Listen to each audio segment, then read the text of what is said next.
कहानी की शुरुआत में हम एक शिप को देखते हैं जिस पर कुछ लोग सफर कर रहे होते हैं। इस शिप पर एमी नाम की एक लड़की काफी उदास खड़ी होती है। एमी इसलिए उदास खड़ी थी क्योंकि आज उसका बर्थडे है और उसे लग रहा था कि उसके पिता ने उसके लिए गिफ्ट नहीं लाया है। लेकिन तभी उसके पिता जॉन उसके पास आते हैं और जॉन अपनी बेटी को एक वॉकी टॉकी गिफ्ट करता है जिससे एमी काफी खुश हो जाती है। और तभी शिप पर मौजूद लोग जोर से चिल्लाने लगते हैं। दरअसल उन लोगों ने समंदर में जंप लगाती हुई डॉल्फिन्स को देख लिया था और वो डॉल्फिन्स काफी तेजी से किनारे की तरफ तैर रही थी, जिसे देखकर शिप पर मौजूद सभी लोग काफी खुशी से ये नजारा एंजॉय कर रहे थे। लेकिन वो लोग ये नहीं जानते थे कि असल में डॉल्फिन्स अपनी जान बचाकर भाग रही है क्योंकि उनके पीछे एक बहुत ही खतरनाक मॉन्स्टर लगा हुआ है। लेकिन शिप पर मौजूद लोगों को इस बात की खबर बिल्कुल भी नहीं थी और वो सभी डॉल्फिन्स को देखकर काफी खुश हो रहे थे, मगर उन्हें पता नहीं था कि कुछ देर बाद इनके साथ कुछ ऐसा होने वाला है जिसके बारे में इन्होंने बिल्कुल भी नहीं सोचा था। और तभी वह मॉन्स्टर नीचे से आकर इनके शिप पर अटैक कर देता है जिससे इनकी शिप पलट जाती है और सभी लोग पानी में गिर जाते हैं। लेकिन अभी तक इन लोगों ने उस मॉन्स्टर को देखा नहीं था और ये लोग जैसे तैसे अपनी जान बचाकर तैरते हुए किनारे तक आ जाते हैं और एक सुनसान आइलैंड पर पहुंच जाते हैं जहां मोबाइल का नेटवर्क भी काम नहीं कर रहा था, यानी कि ये लोग अब किसी से कांटेक्ट करके मदद भी नहीं ले सकते थे। यहाँ हम जॉन को देखते हैं जो कि बेहोश पड़ा हुआ होता है और तभी एक आदमी आकर उसे उठाता है। होश में आते ही वह अपनी बेटी को ढूंढने लगता है लेकिन उसे अपनी बेटी कहीं पर भी नहीं मिलती और तभी उसे वॉकी टॉकी पर अपनी बेटी की आवाज आती है, पर जल्द ही उसकी बेटी की आवाज कट जाती है। अब जॉन अपनी बेटी को ढूंढते हुए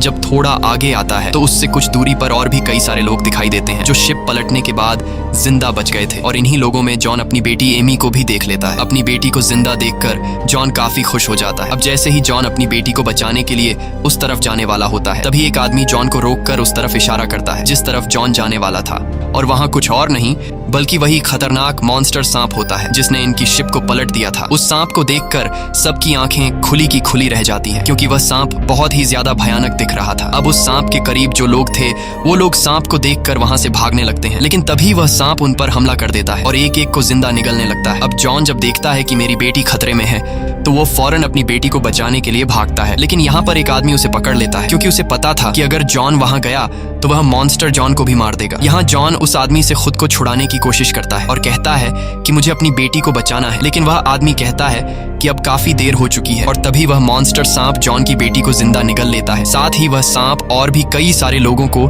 जिंदा निगलकर जंगल में चला जाता है। अब अपनी बेटी को खोकर जॉन जोर जोर से रोने लगता है क्योंकि वह मॉन्स्टर सांप उसकी बेटी को उसकी आंखों के सामने जिंदा निगल गया, लेकिन वह कुछ भी नहीं कर सका। पर तभी उसे वॉकी टॉकी में अपनी बेटी की आवाज सुनाई देती है जिसे सुनकर जॉन समझ जाता है कि मेरी बेटी अभी तक मरी नहीं बल्कि वह अभी भी उस बड़े मॉन्स्टर के पेट में जिंदा है। इसलिए अब वह अपनी बेटी के पीछे जाने का डिसाइड करता है। अब जॉन जैसे ही जंगल में जाने वाला होता है तब यहाँ जैक नाम का एक आदमी जॉन के साथ जंगल में जाने के लिए तैयार हो जाता है। साथ ही यहाँ कुछ और लोग भी उनके साथ जंगल में जाने के लिए मान जाते हैं, लेकिन कुछ लोग उन्हें जंगल में जाने से मना करते हैं और कहते हैं कि ये जंगल बहुत ही खतरनाक है, अंदर जाते ही तुम सभी मारे जाओगे। लेकिन वो लोग किसी की बात नहीं सुनते और जंगल के अंदर चले जाते हैं। यहाँ जंगल से बाहर खड़े हुए लोग उन लोगों को बेवकूफ समझ रहे थे क्योंकि इनको लगता था कि अंदर जाना खुद अपनी मौत को दावत देना है, लेकिन इन्हें क्या पता था कि यहाँ जंगल के बाहर इनकी जान कहाँ सेफ थी। और तभी एक अजीब सी चीज इनके एक साथी को जंगल के अंदर खींच कर ले जाती है। ये देखकर सभी लोग बहुत ज्यादा घबरा जाते हैं और वहां से भाग जाते हैं, लेकिन एक आदमी को इस बात की खबर बिल्कुल भी नहीं होती और उसे कुछ नहीं पता चलता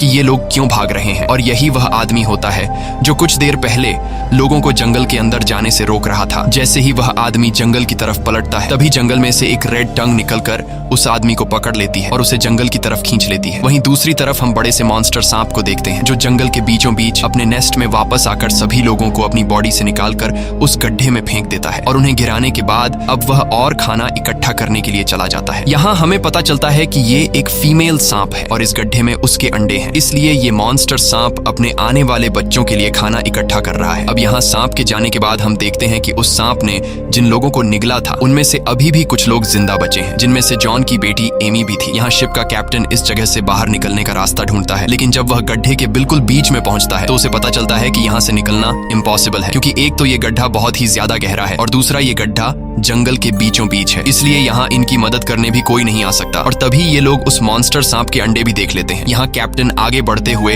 उन अंडों पर अपना हाथ रखने ही वाला था कि तभी जॉन की बेटी एमी उसे ऐसा करने से मना कर देती है क्योंकि वो अंडे किसी भी टाइम टूट सकते थे और उसमें से सांप के बच्चे निकल सकते थे और अंडों में से सांप के बच्चे निकलने के बाद इनकी मौत पक्की थी, इसलिए सभी लोग काफी ज्यादा डर जाते हैं। लेकिन यहाँ एक यंग नाम का बिजनेसमैन सभी को समझाता है कि ये अंडे अभी ताजा हैं और इसमें अभी तक बच्चे बने नहीं हैं, इसलिए अगर हम इन अंडों को वक्त से पहले तोड़ दें तो सांप के बच्चे पैदा होने से पहले ही मर जाएंगे और हमारी जान बच जाएगी। इसलिए वह बिजनेसमैन पत्थर उठाकर एक अंडे को तोड़ देता है और जैसे ही वह अंडा टूटता है तो उसमें से सांप का एक बच्चा बाहर निकलता है, जिसे देखकर सभी लोग बहुत ज्यादा घबरा जाते हैं और सभी लोग उस बिजनेसमैन पर गुस्सा करने लगते हैं क्योंकि उस बिजनेसमैन के गलत फैसले ने सभी लोगों की जान खतरे में डाल दी। अब सांप के बच्चे को अपनी तरफ आते हुए देखकर सभी लोग भागकर एक बड़े से पत्थर के पीछे छुप जाते हैं। यहाँ वह सांप का बच्चा भी उन लोगों को ढूंढ रहा होता है और तभी उस सांप की नजर एक लड़की पर पड़ती है जो बुरी तरह से घायल थी और घायल होने की वजह से वह भाग नहीं सकती थी। इसलिए वह सांप तेजी से आकर उस लड़की को खा जाता है और इसके बाद अब हमें जंगल का सीन दिखाया जाता है जहाँ पर वो लोग जो सांप के जिंदा निकलने वाले लोगों को बचाने के लिए निकले थे, उन्हें अभी तक ना तो वह मॉन्स्टर सांप मिला और ना ही सांप के जिंदा निकले हुए लोग, लेकिन अभी तक उन्होंने हिम्मत नहीं हारी और वो सांप के निशान को फॉलो करते हुए जंगल में आगे की तरफ बढ़ रहे होते हैं। कई घंटों के सफर के बाद ये लोग एक पुराने फैक्ट्री में पहुंच जाते हैं। अंदर जाने पर ये लोग देखते हैं कि यहाँ का सारा सामान यहाँ वहाँ बिखरा पड़ा हुआ है और तभी उन्हें सामने एक सोल्जर का स्केलेटन भी दिखाई देता है, जिसे देखकर ये लोग काफी घबरा जाते हैं। अब यहाँ ये लोग जरूरत का सामान ढूंढने लगते हैं जहाँ उन्हें ढेर सारी केमिकल की बॉटल्स मिलती है, लेकिन उन्हें कुछ भी समझ नहीं आ रहा होता कि आखिर इस जंगल में इन केमिकल बॉटल्स को क्यों रखा गया।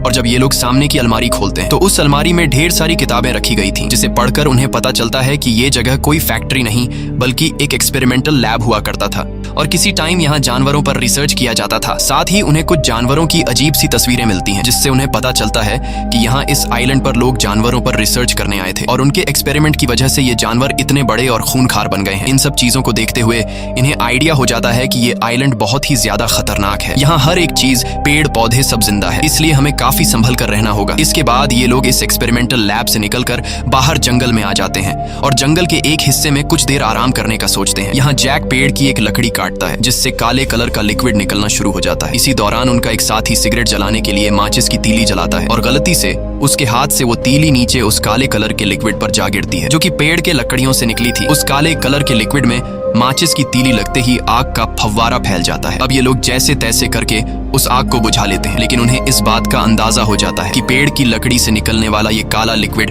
बहुत ही खतरनाक है। अब आग तो इन लोगों ने बुझा ली होती है, लेकिन आग से निकलने वाले धुएं की वजह से जॉन को चक्कर आने लगते हैं और जॉन को कुछ अजीब सा होने लगता है। यहाँ जॉन देखता है कि उसके सभी साथी काफी अजीब नजरों से उसे घूर कर हंस रहे हैं। साथ ही उसे खुद की तरफ वही मॉन्स्टर सांप बढ़ता हुआ दिखता है और उसके कानों में उसकी बेटी की आवाज आती है जो कि उसे ये कह रही थी कि डैड आप मुझे बचा नहीं पाए। और तभी अचानक वो बड़ा सांप उसके सामने आकर खड़ा हो जाता है और जॉन को जकड़ लेता है। जॉन उस सांप से खुद को बचाने के लिए चीखने लगता है और वो सांप जॉन को खाने ही वाला होता है कि तभी जैक आकर जॉन के मुंह पर पानी फेंक देता है, जिससे जॉन होश में आ जाता है। और यहाँ हमें पता चलता है कि असल में ऐसा कुछ भी नहीं हुआ था। दरअसल उस काले कलर के लिक्विड से निकलने वाले धुएं की वजह से जॉन के साथ ये सब हो रहा था। अब ये दोनों जब पीछे मुड़कर देखते हैं तो इनके साथियों को उस पेड़ के टेंटिकल्स ने जकड़ के रखा था और वो टेंटिकल्स उनके साथियों को खुद की तरफ खींचकर उन्हें मारने की कोशिश कर रहे थे। यानी कि ये कोई आम पेड़ नहीं बल्कि एक्सपेरिमेंट की वजह से ये पेड़ भी खूनखार बन चुका है। अब यहाँ ये दोनों जैसे तैसे करके अपने कुछ साथियों को उस पेड़ के टेंटिकल्स से छुड़ा लेते हैं, लेकिन उनका एक साथी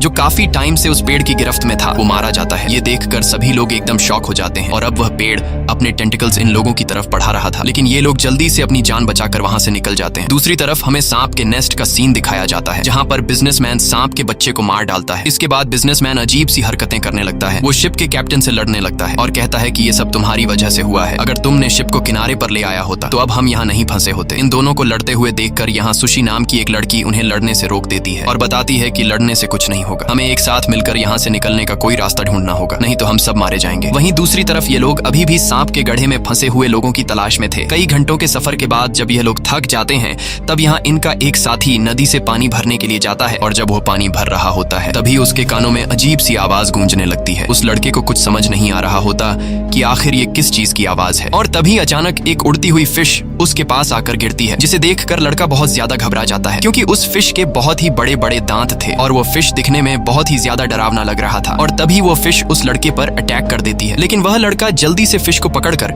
वापस नदी में फेंक देता है और तेजी से जंगल में अपने दोस्तों की तरफ भागने लगता है क्योंकि वो भयानक आवाज और भी ज्यादा तेज हो गई, जिससे वह लड़का समझ जाता है कि यहाँ और भी इस तरह की खतरनाक मछलियां उड़ती हुई आ रही हैं और होता भी ऐसा ही है। कुछ देर बाद बहुत सारी फिशेस धुएं में उड़ते हुए उस लड़के का पीछा करने लगती हैं और साथ ही इनकी तादाद और भी ज्यादा बढ़ती जा रही थी।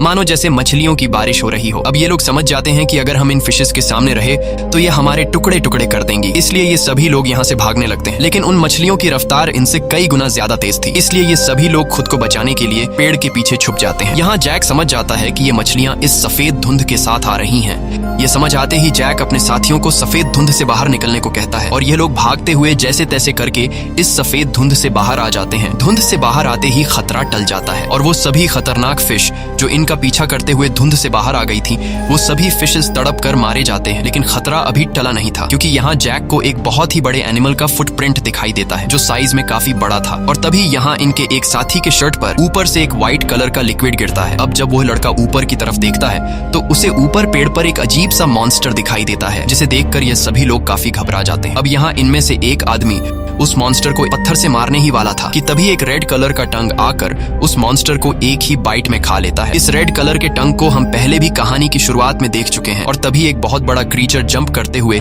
इनके सामने आ जाता है और उस क्रीचर को देखकर हमें पता चलता है कि यह एक फ्रॉग है जो एक्सपेरिमेंट की वजह से उसका साइज काफी बड़ा हो चुका है। इतने बड़े मेंढक को देखकर सब लोगों की आंखें खुली की खुली रह जाती हैं और ये लोग अपनी जान बचाते हुए तेजी से वहां से भागने लगते हैं। लेकिन वो क्रीचर अपनी लंबी टंग निकाल कर बड़ी आसानी से एक बूढ़े आदमी को पकड़ लेता है और खुद की तरफ खींचने लगता है। मगर वह बूढ़ा आदमी खुद को बचाते हुए एक पेड़ को पकड़ लेता है और अब बाकी लोग भी उसे बचाने के लिए आ जाते हैं। यहाँ सब लोग मिलकर उसे अपनी तरफ खींचने लगते हैं, लेकिन उस मॉन्स्टर के ताकत के सामने ये लोग कुछ भी नहीं थे और अब वो मॉन्स्टर धीरे धीरे इन लोगों को खुद की तरफ करीब करने लगती है। लेकिन तभी वहां पर जैक दौड़ते हुए एक नुकीला हथियार उस मॉन्स्टर की तरफ फेंकता है और वो हथियार सीधा जाकर उस मॉन्स्टर के आंख में लगता है, जिससे उस मॉन्स्टर को काफी तकलीफ होती है और वो मॉन्स्टर उस बूढ़े आदमी को छोड़ देता है। अब यहाँ इन लोगों को भागने का मौका मिल जाता है और ये लोग तेजी से जंगल में आगे की तरफ भागने लगते हैं। लेकिन अब इस मॉन्स्टर को और भी ज्यादा गुस्सा आ चुका था, इसलिए वो मॉन्स्टर भी इनका पीछा नहीं छोड़ता और वो अपनी एक छोटी सी जंप से इतना फासला तय कर लेता है जितना इन लोगों ने काफी देर भाग कर किया था। और इससे पहले कि वो मॉन्स्टर इन लोगों को खा जाता, तभी यहाँ पर वो बड़ा सांप आकर उसे हवा में ही खा लेता है। अब इन लोगों की जान तो उस फ्रॉग से छूट गई थी, लेकिन अब उससे भी ज्यादा खतरनाक क्रीचर ने इन लोगों को देख लिया था और अब वह सांप इनके पीछे लग जाता है। यहाँ जैक, जॉन और इनका एक और साथी तो तेजी से भागते हुए दूसरी तरफ चले जाते हैं, लेकिन वो बूढ़ा आदमी और एक दूसरे लड़के की रफ्तार काफी कम थी, इसलिए सांप उनके पीछे लग जाता है और वो सांप इन्हें खाने वाला था। लेकिन खुशकिस्मती से वो सांप बहुत सारे पेड़ों के बीच फंस जाता है, जिससे वो अपना मुंह अंदर करके उन लोगों को नहीं खा सकता था। लेकिन वो सांप भी हार मानने वाला नहीं था। वो जैसे तैसे करके जोर लगाकर वहां लगे पेड़ को तोड़कर उन लोगों को मारने ही वाला होता है कि तभी यहाँ इनको बचाने के लिए इनका एक साथी आता है और वो सांप का ध्यान भटकाने के लिए एक नारियल उस मॉन्स्टर सांप पर फेंक देता है, जिससे वह सांप गुस्सा होकर उन दो लोगों को छोड़कर उस लड़के के पीछे पड़ जाता है और वो लड़का तेजी से भागते हुए जैसे तैसे करके एक पेड़ के पीछे छुप जाता है, जिससे वो सांप उसे देख नहीं पाता और उस लड़के की जान बच जाती है। अब यहाँ वो सांप फिर से उस बूढ़े आदमी और उसके साथियों को ढूंढने जंगल की तरफ चला जाता है और वो सांप उनके पास घूमने लगता है। अब यहाँ वो बूढ़ा आदमी तो एक पेड़ के पीछे छुप जाता है, लेकिन उस दूसरे लड़के को सांप देख लेता है और वो सांप उस लड़के के करीब आकर उसे खा लेता है। अब यहाँ फिर से वो सांप बाकी लोगों के पीछे पड़ जाता है और ये लोग समझ जाते हैं कि यह सांप हमें मार कर ही रहेगा, इसलिए अब जब इनको खुद को बचाने का कोई दूसरा रास्ता नहीं मिलता, तब ये लोग एक गंदे नाले के पानी में कूद जाते हैं और अपना सांस रोककर पानी में खुद को छुपा लेते हैं। कुछ देर बाद वहां पर वो मॉन्स्टर सांप आता है और चारों तरफ नजर घुमाकर उन लोगों को ढूंढने लगता है, लेकिन वो सांप उन्हें देख नहीं पाता और वहां से चला जाता है। वहीं हम दूसरी तरफ का सीन देखते हैं जहां पर वह बिजनेसमैन बाहर निकलने की कोशिश करता है, लेकिन उसे बाहर निकलने का कोई भी रास्ता नहीं मिलता और तभी एकदम से जमीन जोर जोर से हिलने लगती है। जमीन की वाइब्रेशन को देखते हुए ये लोग समझ जाते हैं कि वह मॉन्स्टर सांप आने वाला है, इसलिए ये लोग लेट कर मरने का ड्रामा करने लगते हैं ताकि वो सांप हमें मरा हुआ समझे, और होता भी ऐसा ही है। कुछ देर बाद वो सांप आता है और वह इनके एक साथी को गड्ढे में उगल देता है ताकि जब भी सांप के बच्चे अंडों से बाहर आएं तो वो उन मरे हुए लोगों को खा सके। लेकिन जब उस मॉन्स्टर सांप की नजर अपने मरे हुए बच्चे पर पड़ती है जिससे उस बिजनेसमैन ने मार दिया था, ये देखकर उस मॉन्स्टर सांप को बहुत गुस्सा आता है और वो गुस्से में वापस जंगल में घूम रहे लोगों के पीछे चला जाता है, क्योंकि वो सांप गड्ढे में मौजूद सभी लोगों को मरा हुआ समझ रहा था और उसे लगा कि मेरे बच्चे को बाहर जंगल में मौजूद लोग मार कर चले गए हैं। मॉन्स्टर सांप के जाते ही ये लोग यहाँ से बाहर निकलने की कोशिश करते हैं, पर तभी वहां पर रखे सांप के बाकी अंडे हिलने लगते हैं, जिसका मतलब कि अब जल्द ही सांप के बच्चे उन अंडों से निकलने वाले थे। ये देखकर सभी लोग काफी घबरा जाते हैं और वहां से भाग जाते हैं, लेकिन जॉन की बेटी एमी नहीं भागती और अंडों के सामने खड़ी रहती है और तभी एक अंडा टूटकर उसमें से सांप का एक बच्चा बाहर निकल आता है। यहाँ एमी बड़ी बहादुरी से उस सांप के करीब जाकर उसके सर पर हाथ रख देती है और सांप के बच्चे को ऐसे दिखाती है कि जैसे वो खाना नहीं बल्कि उसकी साथी है। यहाँ सांप का बच्चा भी एमी को कुछ नहीं कहता और उसे अपनी माँ समझने लगता है। दरअसल जॉन की बेटी एमी ने बुक में पढ़ा था कि अगर पैदा हुआ सांप का बच्चा अपने पास अपनी माँ को नहीं पाता तो जो जिंदा चीज उसके करीब हो वो सांप का बच्चा उसे अपनी माँ समझने लगता है। इसके बाद वो सांप बाकी लोगों की तरफ बढ़ने लगता है और उनमें से एक आदमी को पकड़कर मार डालता है। यहाँ वो बिजनेसमैन अपने साथी को बचाने के बजाय किसी तरह करके उस गड्ढे से बाहर निकलने में कामयाब हो जाता है। बाहर निकलने के बाद नीचे गड्ढे से उसके साथी उसे मदद के लिए पुकारते हैं, लेकिन वो बिजनेसमैन बहुत ही सेल्फिश इंसान था। वो अपने साथियों को गड्ढे से निकालने के बजाय वहीं पर मरने के लिए छोड़ देता है और वहां से चला जाता है। वहीं दूसरी तरफ हमें जंगल में मौजूद लोगों को दिखाया जाता है जो आगे बढ़ते हुए एक पुराने से घर में चले जाते हैं और वहां जरूरत का सामान ढूंढने लगते हैं। और तभी दौड़ते हुए वहां पर एक आदमी आता है जो कि कोई और नहीं बल्कि वही बिजनेसमैन होता है जो अपने साथियों को वही गड्ढे में छोड़कर यहाँ तक पहुंच गया होता है। यहाँ सभी लोग उस बिजनेसमैन से बाकी लोगों के बारे में पूछते हैं और जॉन उस बिजनेसमैन से अपनी बेटी एमी के बारे में पूछता है, लेकिन यहाँ वो बिजनेसमैन सबके सामने साफ झूठ बोल देता है कि वहाँ पर मेरे अलावा सब लोग मर चुके हैं। ये बात सुनकर जॉन बहुत ज्यादा उदास हो जाता है और जोर जोर से रोने लगता है। अब रात हो जाती है और ये लोग यहीं पर सो जाते हैं। अगली सुबह इन सब की आंख एक हेलीकॉप्टर की आवाज से खुलती है। हेलीकॉप्टर की आवाज सुनते ही वो बिजनेसमैन दौड़ते हुए नीचे से उस हेलीकॉप्टर को हाथ हिलाकर आवाजें देने लगता है, लेकिन वो हेलीकॉप्टर इनसे काफी दूरी पर होने की वजह से इन्हें देख नहीं पाता और वहां से चला जाता है। वहीं दूसरी तरफ उसी पुराने घर में जॉन अपनी बेटी के गम में उदास बैठा होता है और तभी उसे वॉकी टॉकी पर अपनी बेटी की आवाज आती है, जिसे सुनकर जॉन समझ जाता है कि वो बिजनेसमैन झूठ कह रहा था, मेरी बेटी अभी भी जिंदा है। और एक बार फिर से उसके दिल में अपनी बेटी को बचाने की उम्मीद जाग जाती है। इसलिए वो दौड़ते हुए अपने बाकी साथियों के पास आता है और उनसे कहता है कि मेरी बेटी अभी भी जिंदा है और उसके साथ और भी बहुत से लोग जिंदा हैं, इसलिए हमें उनको बचाना चाहिए। लेकिन यहाँ वो बिजनेसमैन अपने झूठ को छुपाने के लिए जॉन से कहता है कि तुम पागल हो चुके हो, वहाँ पर कोई भी जिंदा नहीं है। अब यहाँ बाकी लोग भी जॉन को बेटी के गम में देखकर उन्हें लगता है कि जॉन की दिमागी हालत ठीक नहीं है, इसलिए वो सभी जॉन की बात पर यकीन नहीं करते। लेकिन तभी दोबारा वॉकी टॉकी पर जॉन की बेटी एमी की आवाज सुनाई देती है, जिसे सुनकर सभी लोगों को यकीन हो जाता है कि वहाँ लोग अभी भी जिंदा हैं। अब उस बिजनेसमैन के झूठ का भांडा फूट चुका था और उसे पता था कि अब ये सभी लोग मुझे छोड़ेंगे नहीं, इसलिए वो बिजनेसमैन वहाँ से भागने लगता है और भागते भागते वो जंगल के एक खाली हिस्से में आ जाता है, जहाँ उसे दूर से एक हेलीकॉप्टर आता हुआ दिखाई देता है। हेलीकॉप्टर को देखकर वो बिजनेसमैन काफी खुश हो जाता है और हाथ हिलाकर हेलीकॉप्टर को इशारे करने लगता है। अब जब वो हेलीकॉप्टर बिजनेसमैन के करीब आ ही रहा होता है कि तभी वहाँ पर वही बड़ा सांप आकर एक ही झटके में उस हेलीकॉप्टर को हवा में खा लेता है। ये देखकर वो बिजनेसमैन बहुत ज्यादा मायूस हो जाता है। यहाँ जॉन भी जंगल में अपनी बेटी को तलाश कर रहा होता है और तभी उसकी अपनी बेटी से बात हो पाती है। यहाँ सुशी नाम की वो लड़की एमी से वॉकी टॉकी लेकर जॉन से कहती है कि हम जंगल के बीचों बीच एक गड्ढे में फंसे हुए हैं। ये पता चलते ही जॉन उस गड्ढे को ढूंढने लगता है। साथ ही वॉकी टॉकी की क्लियर आवाज को सुनते हुए वो समझ जाता है कि मेरी बेटी यहीं आसपास है। दूसरी तरफ एमी को देखते हैं, जिसके साथ सुशी नाम की वो दूसरी लड़की भी फंसी होती है। अब यहाँ सारे अंडों से सांप के बच्चे बाहर आ गए होते हैं और वो इन दो लड़कियों की तरफ बढ़ने लगते हैं। अब इससे पहले कि सारे सांप मिलकर इन दो लड़कियों को खा पाते, तभी वो सांप जो सबसे पहले निकला हुआ था वो सभी सांपों के सामने आकर उन्हें रोक देता है, क्योंकि उस अंडे से पहले निकले हुए सांप को लग रहा था कि एमी इनकी माँ है। और तभी एमी को अपने फादर की आवाज सुनाई देती है। अपने पिता की आवाज सुनकर एमी भी जॉन को जोर जोर से आवाज देने लगती है, जिसे जॉन सुन लेता है और आवाज को फॉलो करते हुए जॉन उस गड्ढे को ढूंढ लेता है। अपनी बेटी को सही सलामत देखकर जॉन काफी खुश हो जाता है, लेकिन यह खुशी कुछ ही देर की मेहमान थी, क्योंकि अब नीचे गड्ढे में बहुत सारे सांप के बच्चे उसकी बेटी की तरफ बढ़ने लगे थे। अब यहाँ जॉन जल्दी से एक पेड़ की जड़ तोड़कर नीचे गड्ढे में फेंकता है और धीरे धीरे वो उन्हें ऊपर खींचने लगता है। लेकिन तभी वहाँ पर वो बहुत बड़ा सांप भी आ जाता है और वो सांप काफी गुस्से में होता है। लेकिन इससे पहले कि वो सांप जॉन को मार डालता, तभी इनका एक साथी आकर एक नुकीले औजार से उस सांप की आंख पर वार करता है, जिससे वो सांप तड़पने लगता है। अब जब तक सांप संभल पाता तब तक इन्हें मौका मिल गया था कि यह लोग गड्ढे में फंसे हुए लोगों को बचा लें। इसलिए जॉन बिना वक्त जाया किए पूरा जोर लगाकर गड्ढे में फंसी दो लड़कियों को बाहर निकालने की कोशिश करता है। लेकिन जॉन अकेला था, इसलिए उसे एक साथ दो लड़कियों को गड्ढे से निकालने में काफी मुश्किल हो रही थी और अब सांप के बच्चे भी इन दो लड़कियों के काफी करीब आ चुके थे। अब अगर इन दो लड़कियों को जल्दी गड्ढे से नहीं निकाला गया तो वो सांप के बच्चे इन्हें खा जाएंगे। और तभी यहाँ शिप का कैप्टन बिना खुद की परवाह किए इन दो लड़कियों को ऊपर की तरफ चढ़ाने में मदद करता है और फाइनली शिप का कैप्टन इन दो लड़कियों को ऊपर चढ़ाने में कामयाब तो हो जाता है, लेकिन वो खुद खुद अपनी जान सेक्रीफाइस कर देता है और सभी सांप उसे मार डालते हैं। यहाँ जॉन अपनी बेटी को देखकर काफी खुश होता है और अब जैसे ही ये लोग यहाँ से जाने वाले होते हैं तभी वो सांप फिर से उनकी तरफ बढ़ने लगता है, जिसे देखकर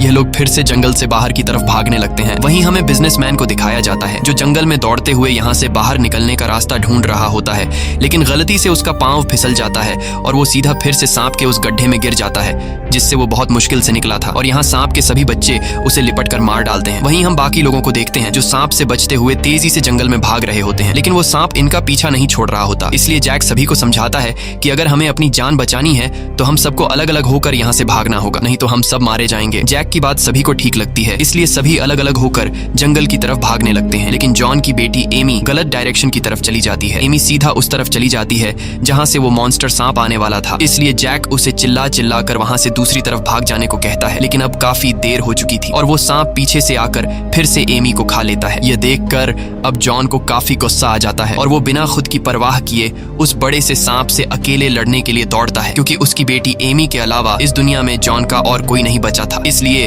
वो उस सांप से लड़ने उसके करीब चला जाता है। अब यहाँ वो सांप जॉन को खाने ही वाला था कि तभी जैक हाथ में एक जलती हुई लकड़ी लेकर आ जाता है। जैक समझ जाता है कि अगर इस सांप को मारा नहीं गया तो ये हमें इस जंगल से जिंदा नहीं जाने देगा। अब यहाँ जैक के दिमाग में एक आइडिया आता है और वो अपने हाथ में जलती हुई लकड़ी को हिलाकर सांप को अपने पीछे लगा लेता है। जैक तेजी से दौड़ते हुए जंगल के उस हिस्से में चला जाता है जहाँ पर वो काला खतरनाक लिक्विड गिरा हुआ था और जैसे ही वो मॉन्स्टर सांप उस काले कलर के लिक्विड के करीब आता है तब जैक अपने हाथ से जली हुई वो लकड़ी उस लिक्विड में फेंक देता है, जिससे वहां पर आग भड़क जाती है और उस सांप की पूरी बॉडी आग पकड़ लेती है, जिससे वो बुरी तरह से तड़पने लगता है। और अब वो सांप अपने आप को बचाने के लिए जंगल से दोबारा बाहर आता है, लेकिन अब उसकी पूरी बॉडी जल चुकी थी और देखते ही देखते फाइनली वो सांप मारा जाता है। अब यहाँ सभी साथी इस मॉन्स्टर सांप का मुंह खोलकर अंदर से जॉन की बेटी एमी को बाहर निकाल लेते हैं, लेकिन जॉन की बेटी अब कुछ रिस्पॉन्स नहीं कर रही थी, जिसे देखकर सबको लगा कि अब जॉन की बेटी नहीं रही। लेकिन जॉन ये मानने को तैयार नहीं था और वो जैसे तैसे करके अपनी बेटी को होश दिलाने की कोशिश करता है और तभी जॉन की बेटी एमी को होश आ जाता है, जिसे देखकर जॉन काफी खुश हो जाता है। इसी के साथ यह कहानी खत्म हो जाती है। अगर आपको यह वीडियो अच्छी लगी हो